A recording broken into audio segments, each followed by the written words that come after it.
Hello, everyone. This is Kaleb Bozeman from Section 4, and I'm honored to have this opportunity to give a short devotion to you. I hope everyone is still doing well. I know these times are challenging that we are in, but I hope that you are still holding on. And I just wanted to give a few words of, I hope, encouragement to everyone. In 1 Kings chapter 18, verses 21 through 40, don't worry, I'm not going to read it all to you. But this is the story of Elijah and the prophets of Baal. And Elijah challenged them and said, "Call on your gods, and I will call upon the name of the Lord. And the God that answers by fire, let him be God." The prophets of Baal went first and tried everything to get an answer. They tried to do this and that, everything that they had learned, everything that they were taught, with no answer. And Elijah had come to a point where he was actually making fun of them. He was saying, "Hey, your gods are asleep. You better go wake them up."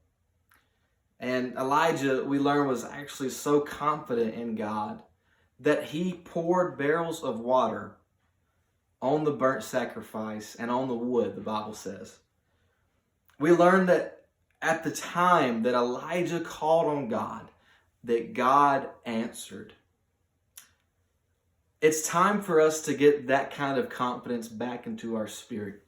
It's time for us to have confidence in God, that he can do anything, that he can work miracles. But you know what? Believe that God is still with you through all of this. Believe that God can still work miracles and can still provide. He is still that miracle worker that we sing about. He is still everything that we need him to be. The same God that answered Elijah by fire is the same God that we serve here today. And we need to have so much trust in God that when the world tries everything that they can and everything they know how to, we can show them who the one true God is and the way. This world can react any way that they want to, but we are still trusting in God. You know, it's time to continue to stand for who that we are.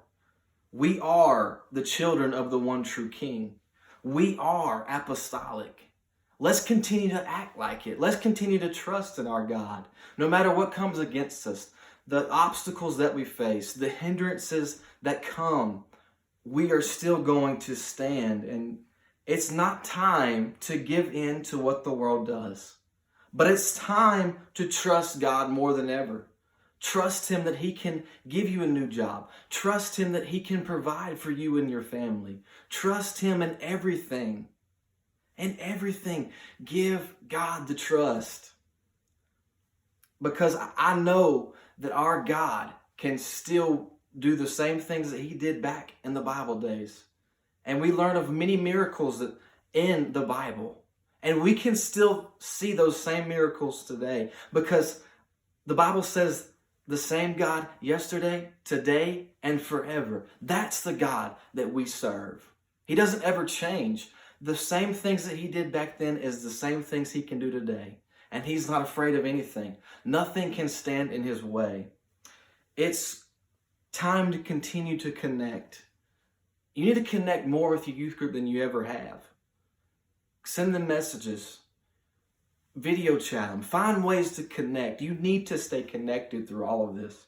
Connect with your church. Tune into your live videos. Whatever your church is doing, connect. We all need to stay connected in these times.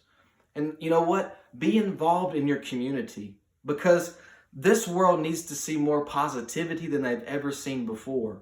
Because this world knows nothing but negativity right now. They turn on the news, they turn on the media, all they see is negativity. But we can show them some positive things if we will just begin to let God shine through us and continue to trust in him and believe that nothing is impossible. Through us, things are impossible, but through him, nothing is impossible. Trust him that he will protect you and your family. Another thing here is the world will only do that when you get involved. They will only see the God shining through you when you get involved and let God shine. So it's not time to throw in the towel. It's not time to give up and just say, well, you know what, I can't do this anymore. No, scratch it off of your list, because you have came way too far to give in. Jesus is still with us through all of this. He's still here with us in the midst. He is still on our side. And it's not time to give up, but it's time to put confidence back in our God. It's time to continue to stand. It's time to continue to be the people that God has called us to be. It's not time to give in. Take this message with you and let it encourage you. Be confident in God still. And I hope all of you are protected and stay safe during these times. I'm praying for you, Alabama. Thank you all, and God bless.